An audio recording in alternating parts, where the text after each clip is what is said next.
मिरान्धस्य ज्ञानाञ्जनशलाकय चक्षुरुन्मीलितं येन तस्मै श्रीगुरुवे नमः। हरे कृष्णा। आज गीता श्रृंखला के 12वें सत्र में आप सभी भक्तों का हार्दिक स्वागत है। तो आइए आज हम श्रीमद् भगवद गीता के प्रथम अध्याय के श्लोक क्रमांक 25 का अध्ययन करेंगे। श्लोक इस प्रकार है। भीष्म द्रोण प्रमुक्ताः सर्वेषां समीक्षिताम् उवाच पार्थ पश्येतान् संवेतान् कुरु नीति। अर्थात भीष्म, द्रोण तथा विश्व भर के अन्य समस्त राजाओं के सामने भगवान ने कहा, हे पार्थ, यहाँ पर एकत्र सारे कुरुओं को देखो।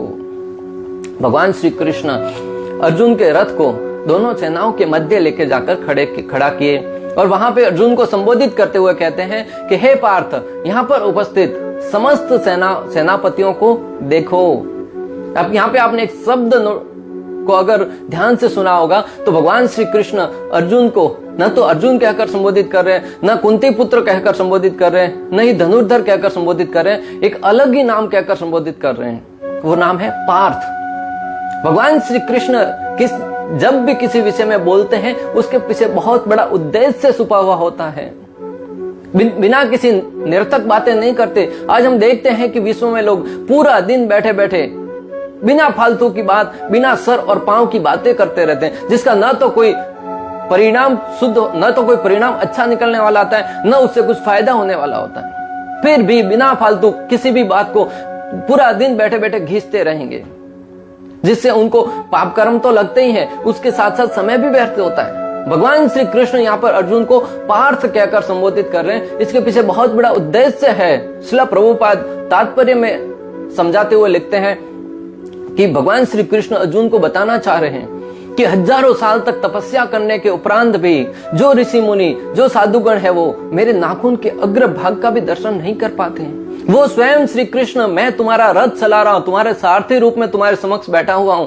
इसका एकमात्र कारण है कि तुम प्रथा के पुत्र हो।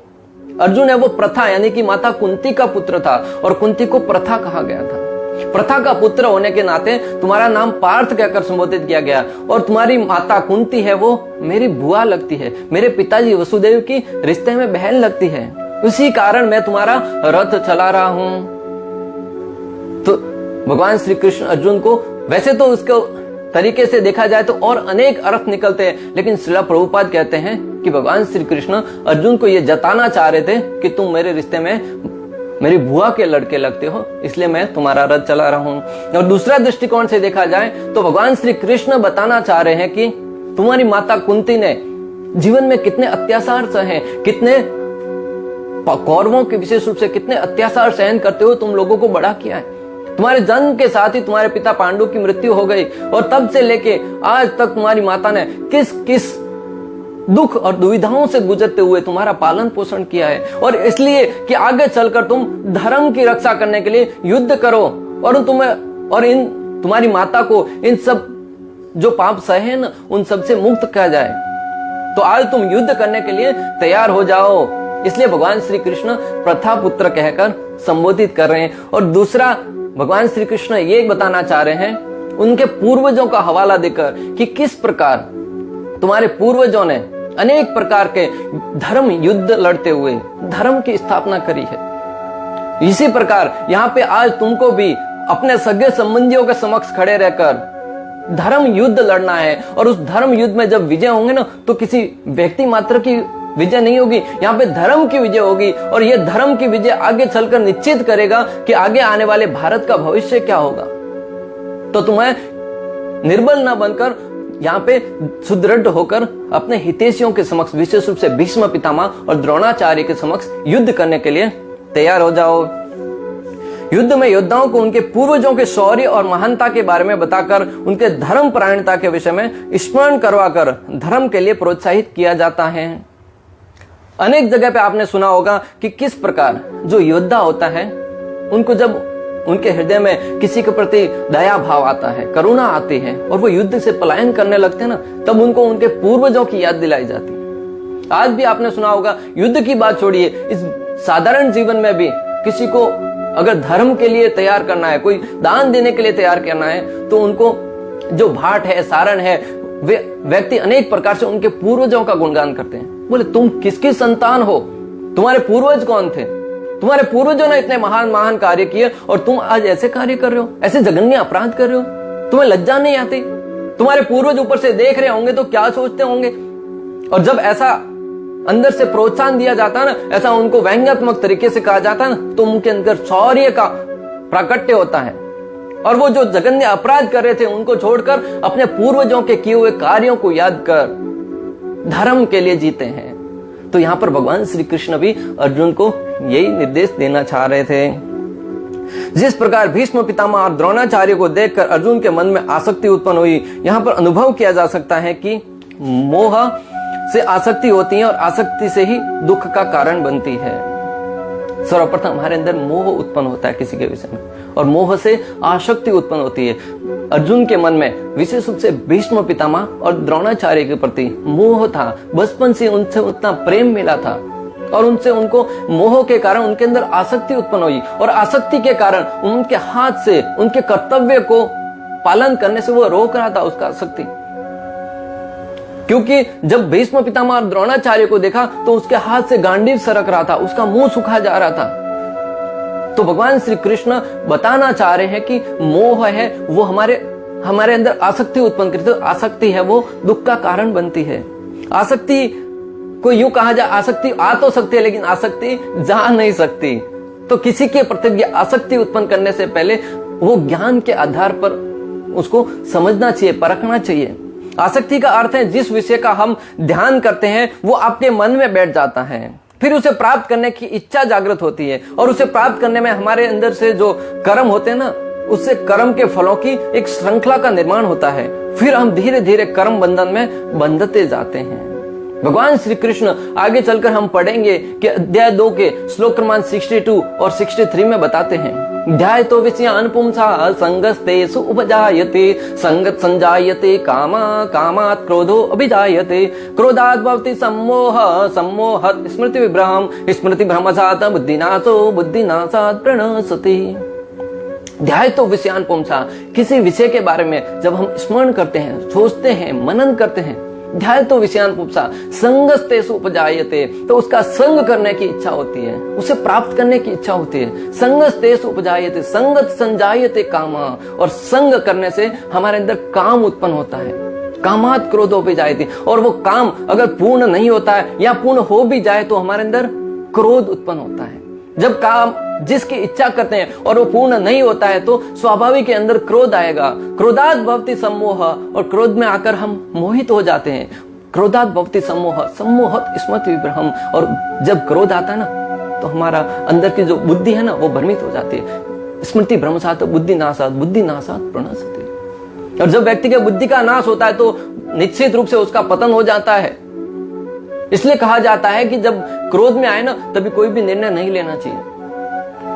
जब उतावले में आकर, क्रोध में आकर कोई निर्णय लेते हैं ना, निश्चित रूप से आगे चलकर वो हमारे दुख का कारण बनता है। क्योंकि क्रोध में आकर व्यक्ति की दिमाग है, बुद्धि है, वो ठीक से कार्य नहीं करती है, और उतावलेपन में आकर वो कोई ना कोई ऐसा कार्य कर बैठता है जो आगे चलकर उसके पतन का कारण बनता है।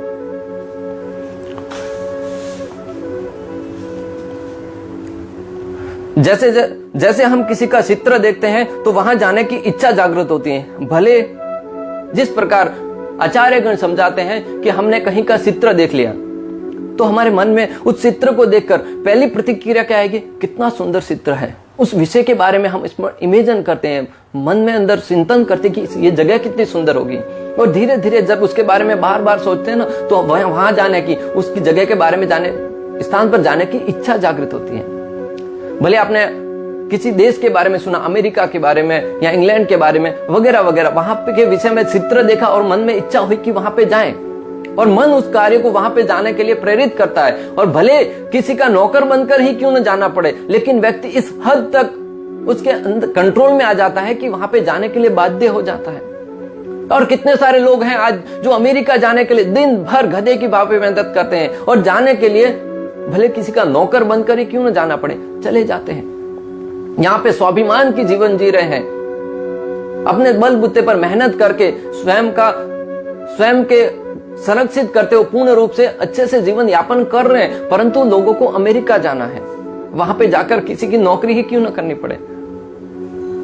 तो यहाँ पे मैं आपको जो बताना चाह रहा हूं कि जिस विषय में हम चिंतन करते हैं वो धीरे धीरे हमारे मन के अंदर घर कर जाता है और वो आगे के कार्य करने के लिए हमें प्रेरित करता है। भगवान यहाँ पर अर्जुन को दिखाना चाह रहे हैं कि वरिष्ठों के प्रति आपकी जो आसक्ति है वो ही आपके मोह का परिणाम है। भगवान श्री कृष्ण यहाँ पे अर्जुन को बताना चाह रहे हैं कि आप अपने वरिष्ठों के प्रति, भीष्म पितामह और द्रोणाचार्य के प्रति जो मोह दर्शाते हैं ना, मोह उत्पन्न है ना, वही आपके आसक्ति का कारण है। अगर हमारे जीवन में कोई आसक्ति और दुख है तो हमारी इच्छाओं का ही परिणाम है। आचार्य गण बता रहे हैं कि अगर हमारे जीवन में कोई दुख है, कोई भय है, किसी प्रकार के जीवन में संकट है, तो वो हमारे मोह का ही परिणाम है, हमारी आसक्ति का ही परिणाम है। मान लीजिए किसी के पास बहुत सारी धन संपत्ति है, बहुत मेहनत करके धन कमाया है, परंतु अगर उस संपत्ति को एक ही दिन में वो कुछ नुकसान हो जाए, वहां पे आग लग जाए, कुछ ऐसा वहां पे चोरी हो जाए, तो दूसरे दिन व्यक्ति अपने आप को संभाल नहीं पाता। अभी कुछ समय पहले हमने देखा कि लोग एक मार्केट के बाहर बैठकर रो रहे थे क्योंकि उनके जीवन का पूंजी वहीं पर लगा हुआ था। जिस व्यक्ति के ऊपर गुजरी है ना, वो इसको अनुभव कर सकता है। तो मैं आपको यहाँ पे जो बताना चाह रहा हूं कि जीवन में कितने ही संकट आए, कष्ट आए, उससे आपको दुख कितना होगा वो आपके आसक्ति के ऊपर निर्भर करता है। बहुत सारे लोग हैं वो उससे उबर कर दूसरा काम चालू कर दिया और बहुत सारे लोग उसी सदमे में डूबे हुए हैं। तो हमारी मानसिकता पर निर्भर करता है कि हम किससे कितना अटैचमेंट है, किससे कितने प्रति आसक्ति है। उदाहरण के लिए कभी बाजार जाते हैं तब वहां पे हम देखते हैं कि अनेक प्रकार की खाद्य वस्तु वहां पे उपलब्ध होती हैं, परंतु हम वहां पे रखी हुई किसी गुलाब जामुन, रसगुल्ला, समोसा, वड़ा पाव वगैरह वगैरह अनेक प्रकार की सामग्रियां रखी होती हैं, परंतु हमारे मन में किसी एक विशेष वस्तु के प्रति, खाद्य वस्तु के प्रति हमारी आसक्ति होती है। ये वस्तु खाऊंगा, आज तो पानी पूरी ही खाएंगे, आज तो वड़ा पाव ही खाएंगे, आज तो समोसा ही खाएंगे, आज तो जलेबी ही खाएंगे। ऐसा क्यों होता है? क्योंकि बहुत टाइम से हम मन में सोच रहे हैं कि उस जगह का जलेबी है वो फेमस है, वृंदावन जाएंगे तो मसाला टिक्की है वो वहां का फेमस है, वो खाएंगे। उस जगह पे जाएंगे तो हैदराबाद की साइड जाएंगे तो वहां के डोसा है, इडली है, वो फेमस है, वो खाएंगे। मन में बहुत दिनों तक उसके बारे में विचार किया है और जब वहां पे जाके देखते हैं बाकी सब वस्तु रखी हुई है, परंतु हम एक ही वस्तु को खाते हैं क्योंकि हम बहुत टाइम से, बहुत समय से उसके बारे में चिंतन कर रहे थे, उसके बारे में विचार कर रहे थे और हमारे आंखों के सामने उसी का ही दृश्य घूमता रहता है और हम उसका सेवन करते हैं। आसक्ति हृदय में एक गांठ बांध लेती है जो हमारे लिए परेशानी का कारण बनती है। जिस प्रकार एक माताएं होती हैं, वो कुछ ना कुछ चित्र बनाते हैं धागे से या कुछ सिलाई कर रहे होते हैं, तो कभी कभी धागा है वो उलझ जाता है, उसकी एक गांठ पड़ जाती है। तो उस धागे को खुलवाने के लिए अगर बैठ जाए तो पूरा जीवन शायद निकल जाएगा, परंतु माताएं क्या करती है, धागे को कहीं से काट देती है। तो उसी प्रकार हमारे जीवन में भी जो आसक्ति है उससे हमारे जीवन में जो एक कर्मों की गांठ बन जाती है ना, श्रृंखला बन जाती है, उसे जब तक काटा नहीं जाएगा ना हम उससे सुलझ नहीं पाएंगे। और उसे काटने का एकमात्र जरिया है भक्ति, भगवान श्री कृष्ण के नामों का स्मरण। हरे कृष्णा कृष्णा कृष्णा हरे हरे, हरे राम राम राम हरे हरे। जब भगवान श्री कृष्ण के नामों का आश्रय लेंगे ना, उनके कथाओं का आश्रय लेंगे, उनकी लीलाओं का आश्रय लेंगे, तब हमारे अंदर के जो कर्म बंधन है ना वो धीरे धीरे कटते जाएंगे। अभय शरणारविंद, हमारे जीवन में अनेक प्रकार के भय हैं, परंतु भगवान श्री कृष्ण के शरणों का आश्रय लेते ही हमारे अंदर के भय हैं वो धीरे धीरे नष्ट होते जाएंगे। क्योंकि इच्छाएं पूर्ण होगी इसकी संभावना बहुत कम है, परंतु इच्छा पूर्ण नहीं होगी इसकी संभावना बहुत ज्यादा है। जीवन में हमारे अनेक प्रकार की इच्छाएं आती हैं, इच्छाएं पूर्ण होगी इसकी संभावना 10 या 20% ही है, परंतु उन इच्छाएं पूर्ण नहीं होगी उसकी संभावना 70-80% है। और जो इच्छा पूर्ण नहीं होगी तो निश्चित रूप से जीवन में दुख आना स्वाभाविक है। मन तो कितनी बार कैसे ऐसे विषयों के बारे में सोचता है, मनन करता है जो जीवन में कभी पूर्ण नहीं होने वाले। इच्छा पूर्ण होगी तो भी दुख होगा और नहीं होगी तो भी दुख आना स्वाभाविक है। उदाहरण के लिए जिस प्रकार स्कूल में कोई बच्चा पढ़ाई करने जाता है, किसी बच्चे की आशा है कि मैं इस क्लास में 100 मार्क्स लाके प्रथम दर्जे का विद्यार्थी बनूंगा। भले उसके जीवन में उस क्लास में वो 100 मार्क्स प्राप्त भी कर लेता, 100% मार्क्स प्राप्त करता है, परंतु फिर भी संतुष्ट नहीं रह पाता। अगले साल अगर कम आ गए तो उनके मन में भय व्याप्त होता है कि अब की बार तो मैं प्रथम आ गया, परंतु अगर अगली बार मेरे मार्क्स कम आ गए, अंक कम आ गए, तो मेरा जो प्रथम स्थान है वो खिसक जाएगा। तो उसको प्रथम आया, उसकी प्रसन्नता नहीं है, कम अगले क्लास में अगर कम आ गए, उसका भय 12 महीने पहले से उसके जीवन में व्याप्त होने लगता है। आपने अनुभव किया होगा। और दूसरा, अगर कोई सोचता है कि मैं पास हो जाऊं तो ही बड़ी बात है, परंतु वो फेल हो जाता है तो उसको भी दुख होता है। एक व्यक्ति है जिसको प्रथम आने की इच्छा है, प्रथम आ गया फिर भी चिंता में डूबा हुआ है। दूसरा व्यक्ति है, उसको 35% मार्क्स प्राप्त करने की इच्छा है कि मैं कम से कम पास तो हो जाऊं, और वो पास नहीं होता है तो भी उसको दुख होता है। और तीसरा व्यक्ति है जिसके जीवन में कोई आशा नहीं है, पास हो गए तो ठीक है, नहीं हुए तो पुनः उसी क्लास में 1 साल और पढ़ लेंगे। उसको आशा उम्मीद तो थी कि मुश्किल से 15-20% मार्क्स आएंगे, परंतु जब रिजल्ट आता है तब देखता है कि उसके मार्क्स 35.00 आए हैं, तो बड़ा प्रसन्न होता है। पूरे जो प्रथम आया उसको चिंता में डूबा हुआ है, लेकिन जो 35 मार्क्स लाके पास हुआ है वो पूरे घर वालों में मिठाइयां बांटता है, गांव में खुशियां मनाता है। मैं आपको जो बताना चाह रहा हूं कि किसी के प्रति इतनी आसक्ति मत रखो, आशा मत रखो। जो आशा है वो हमारी उम्मीद का, हमारे दुख का कारण बनती है, क्योंकि आशा पूर्ण नहीं हुई तो दुख होगा, और पूर्ण हुई तो भी उसके अनेक प्रतिक्रियाएं आपके सामने प्रस्तुत होगी। तो जीवन में उम्मीद, हमारे लक्ष्य के प्रति हमें दृढ़ विश्वास रखना है, मेहनत करनी है, परंतु जीवन वो ही नहीं है। अगर वो प्राप्त नहीं भी हुई तो उससे बढ़कर आगे तैयारी करनी चाहिए, हताश नहीं होना चाहिए। आज देखते हैं कि जीवन में किसी व्यक्ति ने सोचा था कि मैं 98% मार्क्स प्राप्त करूंगा, और अगर उसको 97 प्राप्त हो गए तो आत्महत्या कर लेता है। ये जीवन है वो एक क्रिकेट की भांति बताते हैं, बहुत सारे मोटिवेशनल स्पीकर बताते हैं क्रिकेट की बात है। हमारा जीवन वो एक क्रिकेट है, ना तो किसी कोई कीपर है ना कोई स्टंप है, हम पिच पर खेल रहे हैं। सामने से बॉल आ रही है, बॉल छूट गई तो वो बॉल पीछे चली गई, ना तो विकेट है ना विकेट कीपर, कौन पकड़ेगा?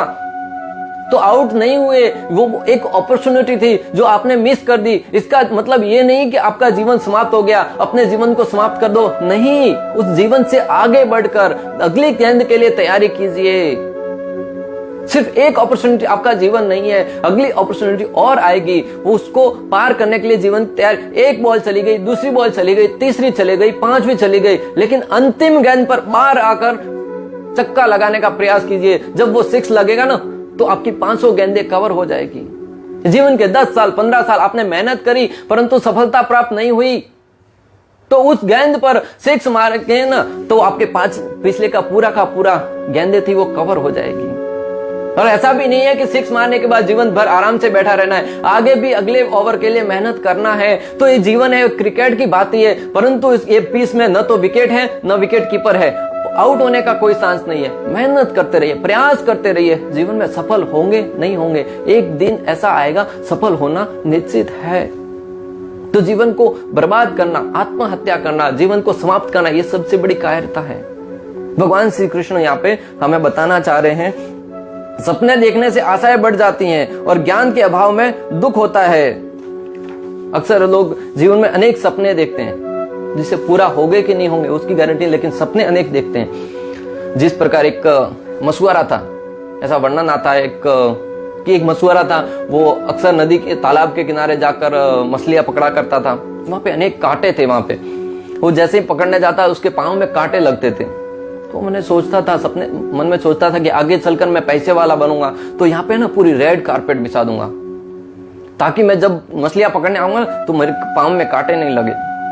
लेकिन अज्ञान के अभाव में वो दुखी मूर्ख व्यक्ति सोचता है कि मैं जब पैसे वाला बनूंगा तो यहाँ पे रेड कारपेट लगा दूंगा। अरे पैसे वाला बनेगा तो अच्छे जूते खरीद लेना, और हो सके तो बड़ी नाव खरीद के दूसरा और व्यवसाय कर लीजिएगा। जरूरत हुए थोड़ा ही कि पैसा कमाने के बाद भी वही व्यवसाय करता रहे, कांटे पांव में चुभते रहे, उसके लिए रेड कारपेट बिछाएगा। समुद्र के किनारे, नदी के किनारे किस प्रकार रेड कारपेट बिछाएगा? तालाब के किनारे। तो अज्ञान के अभाव में आज भी हम देखते हैं कि अनेक प्रकार के मोटिवेशनल स्पीकर अनेक प्रकार की स्पीच देते हैं कि आप उस विषय पर ध्यान कीजिए, आपके जीवन में सफलता ध्रुव है। मैं कहता हूं कि सफलता मिल भी गई तो इसका क्या प्रमाण है कि वो सफलता मिलने के बाद आप प्रसन्न रह पाएंगे, या वो जो वस्तु प्राप्त हुई है वो आजीवन आपके पास रहेगी। ज्ञान के अभाव में वो ये नहीं जानते कि लक्ष्य प्राप्त हो भी जाए तो सुखी हो पाएंगे, इसकी गारंटी नहीं है। चित्रकेतु महाराज का वर्णन आता है शास्त्रों में भक्तों। चित्रकेतु महाराज की अनेक पत्नियां थी, हजारों पत्नियां थी, परंतु उनके जीवन में दुख यह था कि उनके घर कोई पुत्र नहीं था।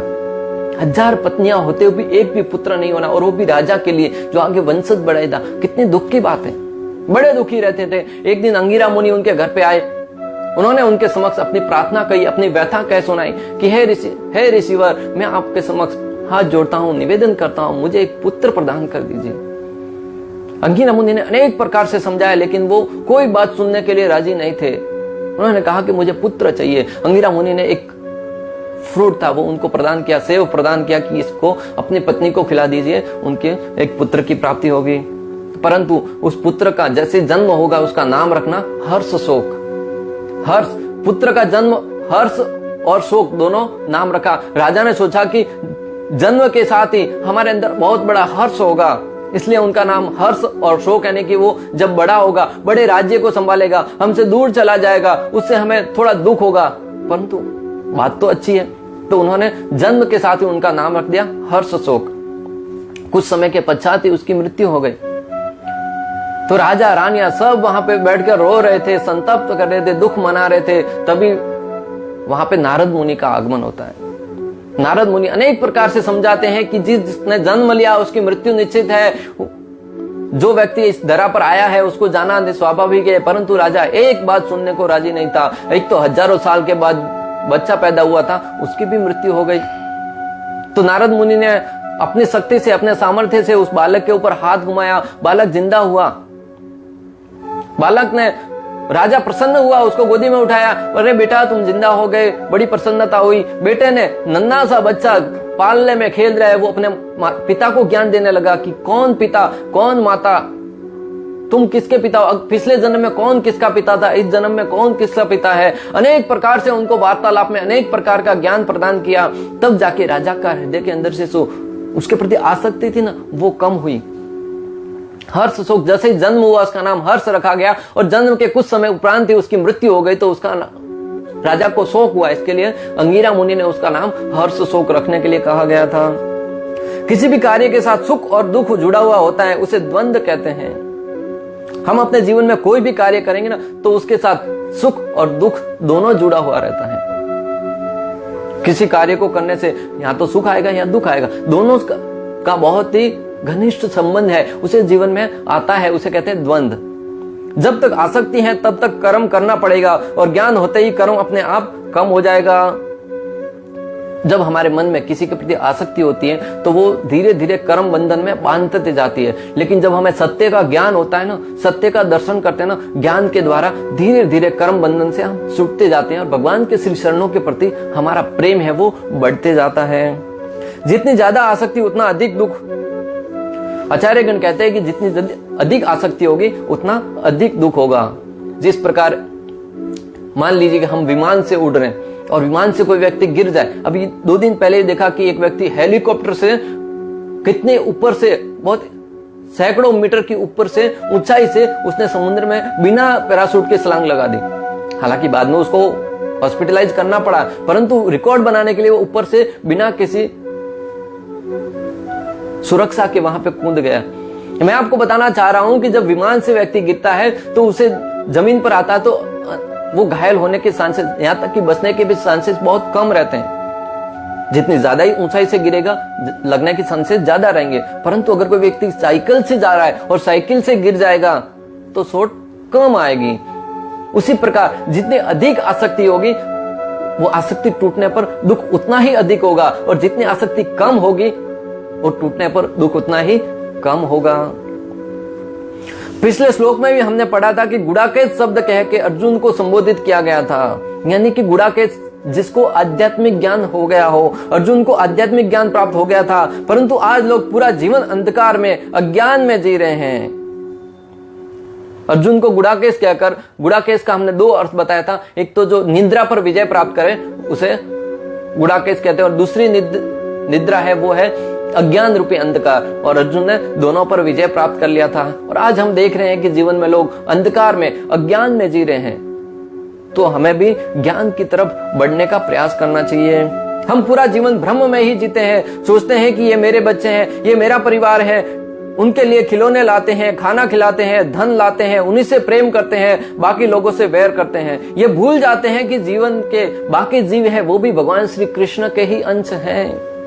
हम अपने परिवार में ही पूर्ण रूप से खोए हुए रहते हैं, डूबे हुए रहते हैं। हम सोचते हैं कि ये परिवार ही मेरा सब कुछ है। अपने बच्चों से प्रेम करते हैं, अपने परिवार से प्रेम करते हैं, और उनका प्रेम का ख्याल रखने के लिए, उनकी आवश्यकताओं को पूर्ति करते करते कभी हम दूसरों का दिल दुखा देते हैं, किसी की हानि कर देते हैं, किसी के जीवन को समाप्त कर देते हैं। समझने वाली बात है कि आप इस परिवार में आपके 8-10 लोग हैं। हमारे वैदिक सभ्यता में कहा गया वसुदेव कुटुंबकम, संपूर्ण विश्व हमारा परिवार है, और उसमें रहने वाला प्रत्येक जीव भगवान श्री हरि का अंश होने के नाते हमारा भाई बहन है। हमारा भगवान का अंश होने के नाते हमारा भाई है। तो हमें संकुचित मानसिकता में नहीं जीना है कि ये 8-10 लोग का, 4 लोग का परिवार है, वही मेरा परिवार है। संपूर्ण विश्व को जब अपना परिवार मान के जिएंगे ना, तब निश्चित रूप से आपके हृदय वो बड़ी प्रसन्न रहेगा। जो बड़े बड़े संत होते हैं, आचार्य होते हैं, वो सब जीवों के प्रति समभाव देखते हैं। किसी और जीव में भी अपनी समान आत्मा को देखकर उनके प्रति भी प्रेम दर्शाते हैं। आज हम प्रतिज्ञा भी करते हैं। अक्सर हम जब स्कूल में आप पढ़ते रहेंगे तभी आपने प्रतिज्ञा करते हैं कि समस्त भारतीय मेरे भाई बहन है, समस्त भारतीय मेरे भाई बहन है। सिर्फ वो बोलने के लिए होता है, परंतु जब व्यवहारिक जीवन में उतारने का समय आता है तब हम दूसरों को गलत नजर से देखते हैं, दूसरों को हानि पहुंचाने का प्रयास करते हैं, दूसरों को कष्ट देने का प्रयास करते हैं। तो कहां गए हमारे भाई बहन फिर? अगर भाई बहन माना है तो भाई बहन जैसा व्यवहार भी करना सीखना चाहिए। आज से हमें प्रण लेना होगा कि जितना हो सके जीवन में दूसरों को अपने भाई बहन की तरह मानते हुए उनके साथ भी वही व्यवहार करने का प्रयास करूंगा जो हमारे। इस प्रकार श्लोक क्रमांक 25 का भक्ति वेदांत तात्पर्य पूर्ण हुआ। अंत तक हमारे साथ बने रहने के लिए आप सभी का बहुत बहुत धन्यवाद। श्रील प्रभुपाद की जय। श्री श्री राधा गोपीनाथ भगवान की जय।